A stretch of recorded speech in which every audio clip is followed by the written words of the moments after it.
But first, I got to tell you about a beautiful place I went to that was super dangerous called Dunn's River Falls. So we did a week in Jamaica, and we were part of this group, and we had a day where we went up this waterfall. And as you can see, this is stuff people do, apparently, is climb up a waterfall, which, it's tough to realize just how dangerous and ridiculous it is that this is what people will do. But, you've got tons of water wanting to knock you down into sharp rocks, hard rocks. And I'm up, and I'm going, and I'm following my group, and then we all freeze because we look up way above us. This guy loses his balance, and the waterfall became a water slide for a minute, and he went all the way down, head first. We're like, I think I just witnessed a death. He gets up all bruised and beat and stuff, and he's like, I guess I gotta keep going up. I'm here, I can't get around it any other way. And so at this point, I'm like, I gotta be safe. And so when my group wanted to go to the left, I thought that's not the safe route. To the right, it's a lot less steep. And so they start going, they leave me as I'm still contemplating this.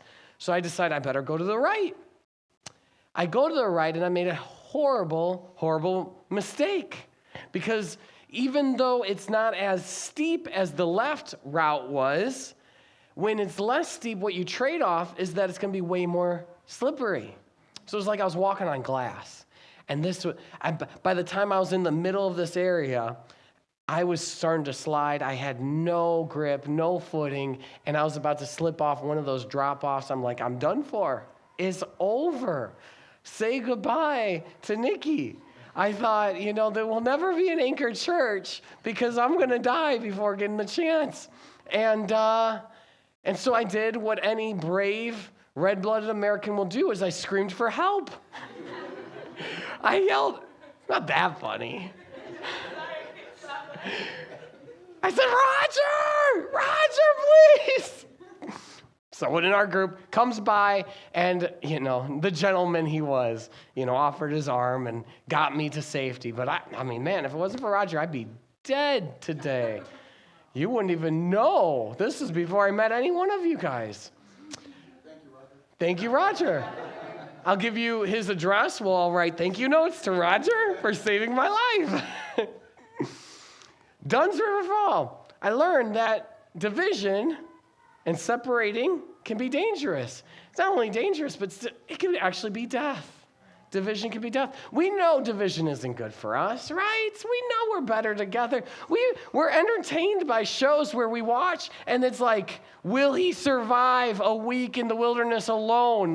We know we weren't meant to be alone, and yet we are constantly dividing ourselves. Constantly. All the time. Sometimes it makes sense. You go to school, there's different ages. That makes sense. Sometimes it makes sense by gender to separate. Sure, that makes sense.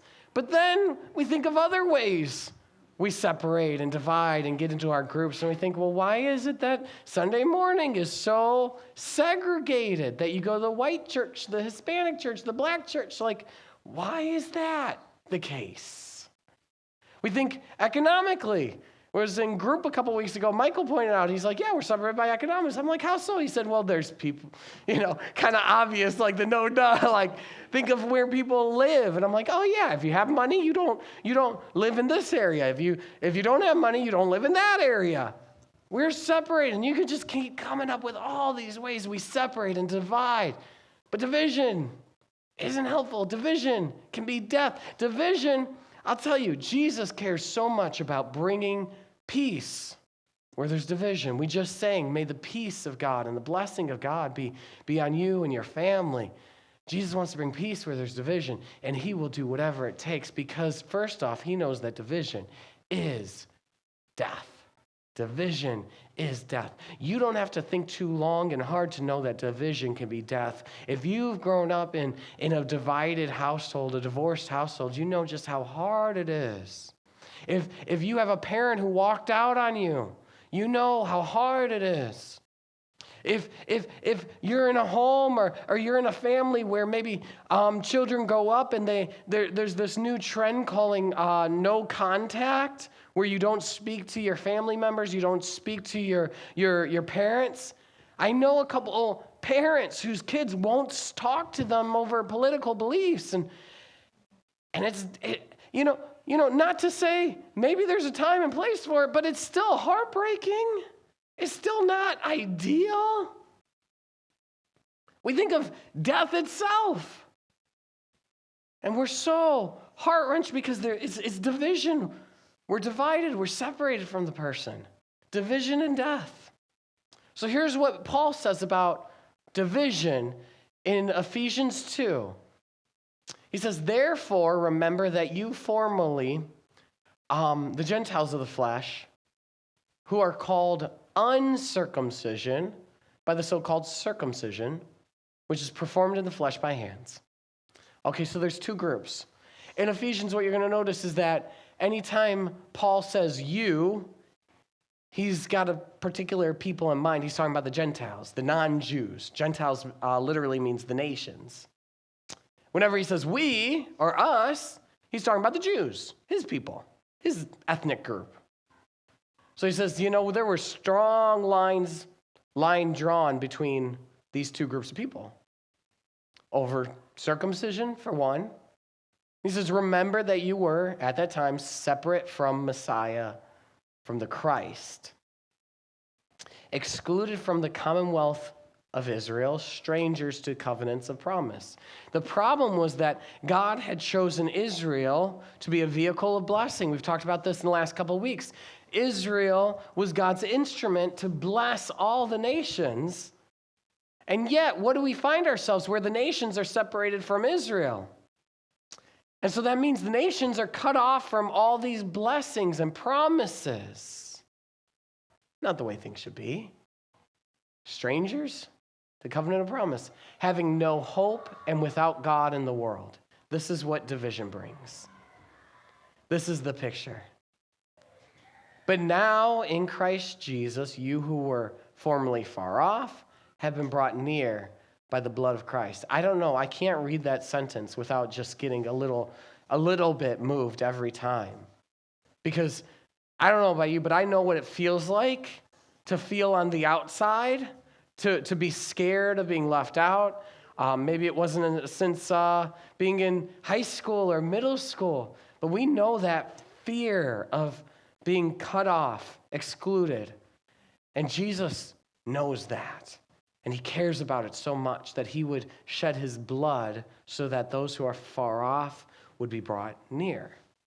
This is also a picture of the temple. So, a little bit of Israel's rituals. They had a temple where they would do sacrifices. The temple was where God was. And you'd have to kill an animal, and the blood needed to be shed so that you can draw near to the presence of God. Here, Jesus is shedding his own blood so that we may draw near. And not just to the presence of God, but draw near these two groups coming together. Because he says that division is death. There's another really interesting thing happening in Ephesians 2. So if you read the whole chapter, which we don't have time for, you'll know that what Paul does is he talks about the same thing in two different ways.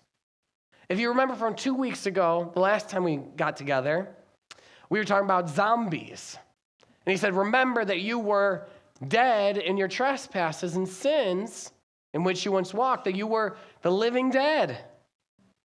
And then he says, but God, and changed some things. Now he says, remember that you were cut off, that you were separated, but now Jesus does some things. The parallels there are meant to be put next to each other.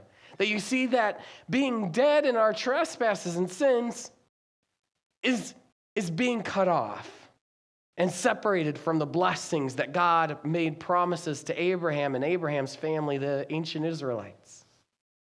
And so it's two ways of talking about the same thing. One is our own spiritual death, and another is being cut off from this covenant, this promise, being cut off and separated from the blessing that was in these people. It's death. Division is death. And it's not what God had in mind. You read Genesis 12. Genesis 12 is the start of this whole thing with Abraham's family. God calls Abraham, says, leave your family and your land, and I'm going to build you into a great family, and I'm going to give you land and seed, and you're going to be blessed. You're going to be so blessed, Abraham. You're going to be so blessed, and through you, the nations will be blessed, he says. This was the heart of what God wanted to do in this family, and now this is what we see. Not God's intention. God blesses Abraham's family so that through Abraham's family, the world would be blessed. But now what we see is that there's these divisions over circumcision. And the blessed ones, the ones who have life, are hoarding it for themselves, leaving the rest of us without hope and without God. And Jesus took it seriously. Jesus takes division seriously because division is death and peace is possible. You look at this day and age, and that's like a joke, ain't it? It's like the whole Miss America. You know, I would wish for world peace. Like it's trope. It's not real. It's not anything. Like world peace. Yeah, right. And yet, Paul believed that what Jesus did on the cross made peace possible. And it's really different than what I would have thought. So division is death. Let's talk about peace being possible. Here's what Jesus does. For he himself is our peace. Jesus is our peace, who made both groups one. That is what God loves to do. Taking what's divided and bringing unity, making one. It's Adam and Eve in the garden. The two become one. He took the two groups and made them into one and broke down the barrier of the dividing wall. Okay, so picture this. Big sledgehammer. Jesus doing some demo work. Demolishing this wall of division. What is that wall of division? What might be a wall of division? There's two ideas that have been posed, and I think both have some real merit here. What's in the mind of Paul when he talks about this wall of division? Well, first off, we talked about the temple. Well, the temple had a certain setup, and you can show this, Jenny. There were different parts of the court. There's the temple building, but then you had outside the building certain areas where certain people could go, and it was all divided up. So the women were allowed to go in the court of women. That's why they call it that. The Gentiles were allowed to go in the court of Gentiles. But then if you see, I guess I got to point to this right here. It's called the balustrade. So it's a fence that divided the court of the Gentiles. And guess what? We actually have relic of what would have been posted there. And this is what it says in Hebrew. I imagine, I can't really see that, but it says, any Gentiles who pass this fence will be killed. Thank you for visiting. Have a great day. That part I added. Not very friendly. Not very much of the blessing to the nations. Imagine this. So Paul's talking about Jesus dying on the cross. And when Jesus dies on the cross, he grabs a sledgehammer and he bashes a wall in, a wall of division, a wall of enmity and hostility. And there was one. There was a literal wall that literally divided Jew and Gentile. Said, Gentiles, you cannot come in to the blessing. You cannot experience the presence of God. You're on the outside. And Jesus comes and he tears the wall down. That's one view. Another view is not about the temple, but the law. And we'll go back to the passage again, because Paul continues on. He says, by abolishing in his flesh the enmity, okay? He abolished in his flesh the enmity. So whatever this enmity is, whatever this wall is, when Jesus died on the cross, he killed the enmity with him. I've got a cold, and it may not be very easy for you to hear this, but I'm not saying enemy, I'm saying enmity. Jesus didn't kill any enemies on the cross. He killed enmity itself on the cross. Imagine this. Jesus is about to die. Jesus is at Dunn's River Falls, and he's slipping. He's about to die. So instead of letting Roger help him to safety, he grabs Roger, and he jumps off the cliff with him. He abolished in his flesh the enmity. He took enmity with him down to the grave. So the enmity, we're like, what is this wall? Well, there's a literal wall, but then Paul defines it, which is the law of commandments contained in ordinances. If things hadn't gotten any more strange and bizarre, Paul says the enemy, the enmity, the thing that divided Jews and Gentiles, the thing that Jesus had to die in order to destroy, is the Bible. What the heck? Paul, the law of commandments? The 10 Commandments had to be destroyed. What in the world here? What are we doing if the Bible is the problem?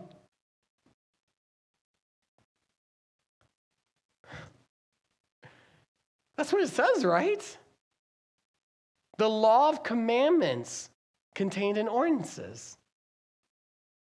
See, Paul had a very sophisticated understanding of his Bible.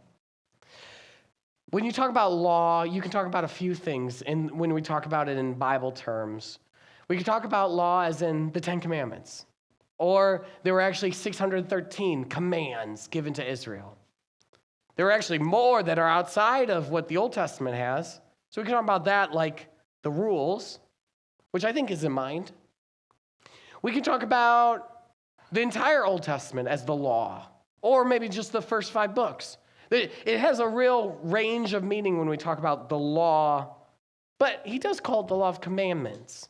So specifically in mind, we're talking about the words of God instructing us on what to do. Okay?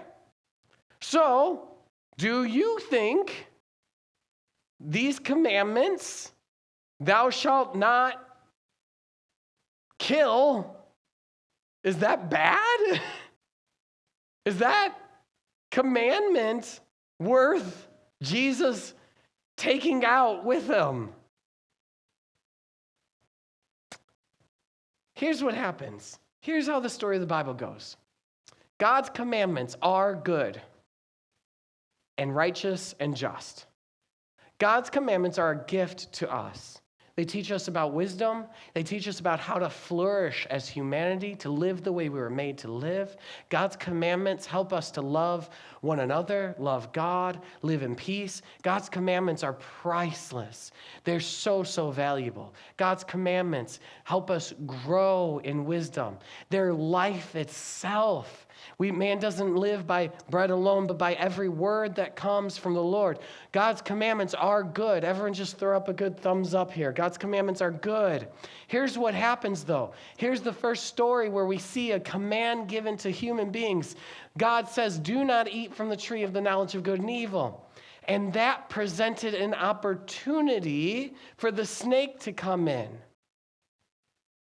The command was good. The command was, this thing is going to kill you. Avoid it. Don't eat it. It was good for them to learn to trust in God.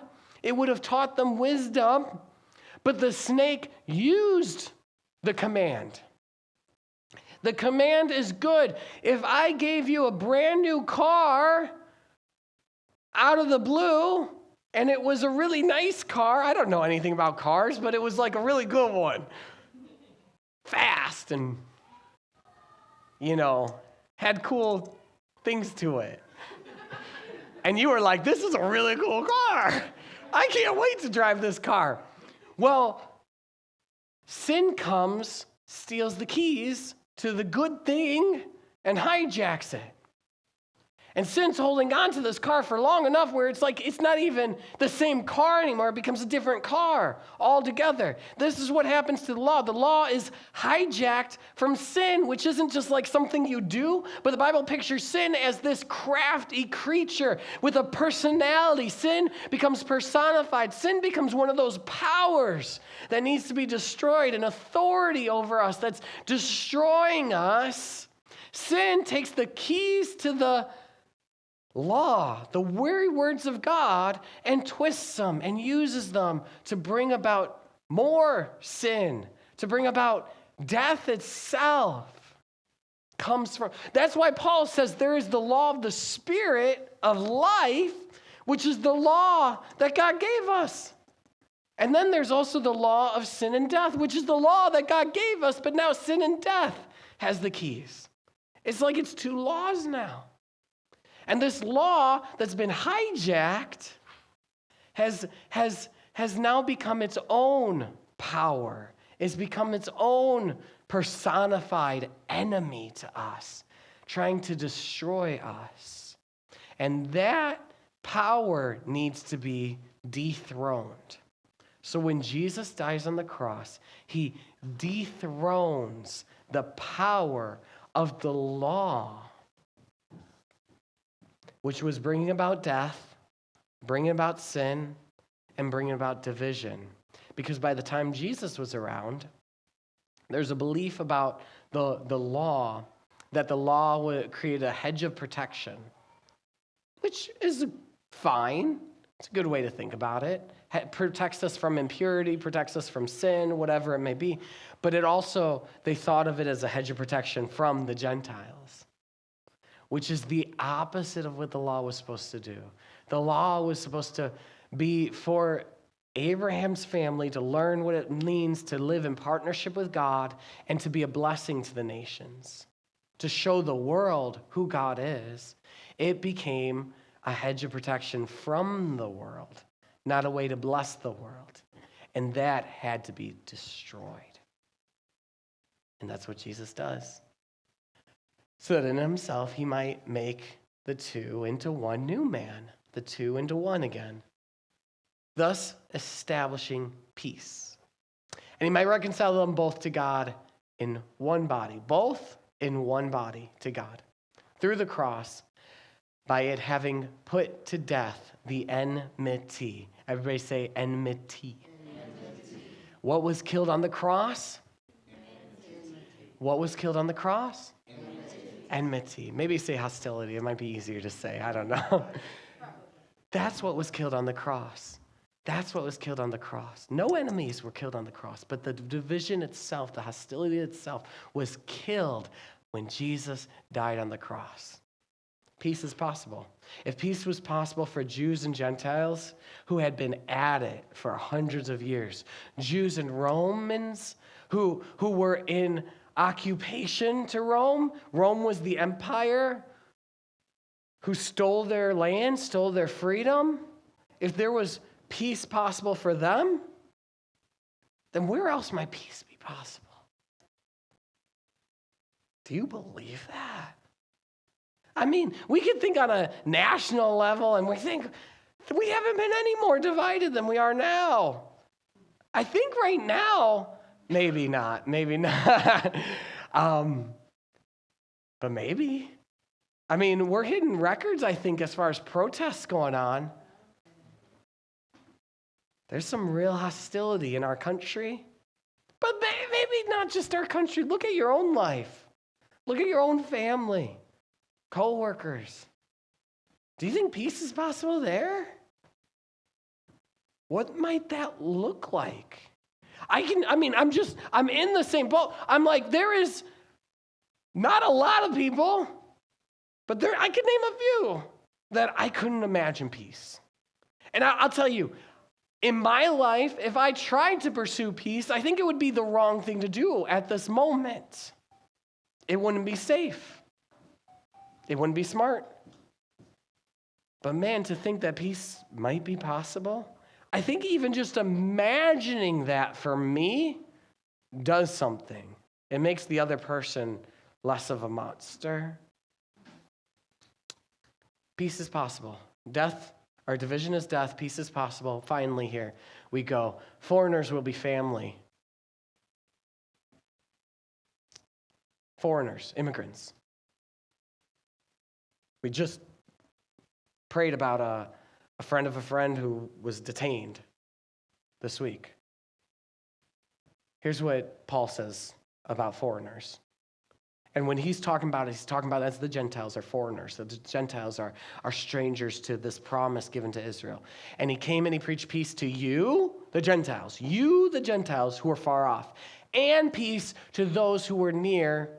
So Jesus is the peacemaker. Jesus gets in the middle of it. He goes to one side, he preaches peace. He goes to another side, he preaches peace. For through him we both have access in one spirit to the Father. So then you are no longer strangers. You're no longer aliens, but you are fellow citizens with the saints. This is the heart of God. This is the heart of God. That the foreigner would be a citizen, but he goes further than that. He says not just citizens, but that you'll be a part of God's household. That the foreigners wouldn't just be accepted in the country, but that the foreigners would be embraced as family. Is the heart of God here. He wants his family getting along. He goes on in verse 20, having been built on the foundation of the apostles and prophets. Okay, so foreigners are citizens, but not just citizens, they're family, but not just family, they're stones. I don't know. If I were writing it, I wouldn't have thought of that progression from citizen to family to pieces of a temple. But your stones being built up, Christ himself being the cornerstone, in whom the whole building being fitted together is growing. I am not a mason worker. What do you call it? It's not a carpenter. Who? A stone, a mason, a brick mason, bricklayer. I don't know everything about stones here, but one thing I do know is that stones don't just grow on their own. Right? No, seriously, right? They don't just grow on their own, right? They don't just grow. So he's changing metaphors again. He says, the foreigner will be a citizen, but not just that.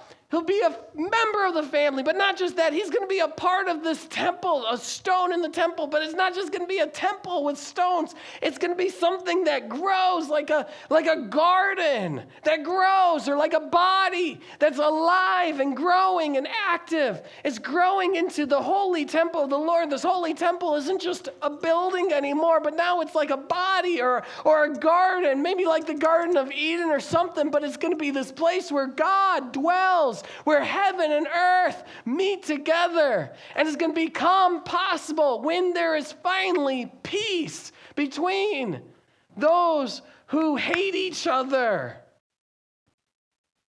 And when the foreigner is brought in and no longer a stranger, an alien, that they're a citizen and they're welcomed in as family, what you're going to see heaven on earth.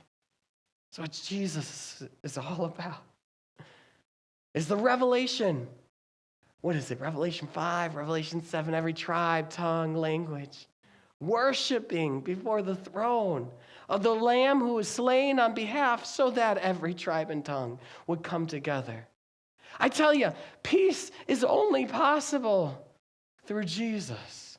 Peace is only possible when we realize that we have all done wrong and been separated from God, and that we need someone to stand in our way to allow us access, that we all have access by the same Spirit.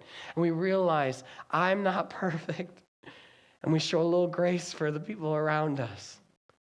We say, if God forgave me, I can forgive you. Is this real, guys? Could this be real? Look at the problems in our world today. I don't think we realize enough that these problems can only be solved through the Spirit of Jesus. Peace is only possible through Jesus. Now I want to end with this. I want you to think about how exactly this works out. Because we talked about it, it's kind of weird, this idea that Jesus, when he dies on the cross, kind of weird concept. What actually happened? That Jesus on the cross brought peace. Well, there are two groups that were really hating each other. Jews, Israel, Abraham's family, and the Gentiles, more in particular, the Romans. They did not like each other. There are a lot of beefs between them two, for good reason. Who was it who killed Jesus? Was it the Jewish leaders? Show of hands. Show of hands. Was it Rome? Show of hands. These two groups, get this. These two groups who hated each other. These two groups going to war with each other. These two groups that would have loved to see the other group destroyed or at least put in their place, who would love to just rule over them and oppress the other group, who thought nothing of the other group, hated the other group, this hostility, this rivalry that lasted for even hundreds of years between these two groups. They finally find one thing that they can agree on. So that what they do is they, instead of firing flaming darts at each other, Jesus steps in the middle. And all the darts that have been thrown at Jew and Roman is now being thrown at Jesus. Jesus shows us this is what it means to be a peacemaker. Being a peacemaker doesn't mean you avoid conflict and you stay out of it. Being a peacemaker doesn't mean that you speak up for your side as loud as possible. Being a peacemaker is you speak to one group, peace. You speak to another group, peace. And you let the darts hit you. And you let the anger come at you. You step into the middle of it. Being a peacemaker is one of the most dangerous places you can be. And Jesus set the example. He stepped into the middle of it. By dying on the cross, he brought the two groups together as one. And he invites us to be a part of his mission of peace. So are you ready to step in to that role? Would you pray with me?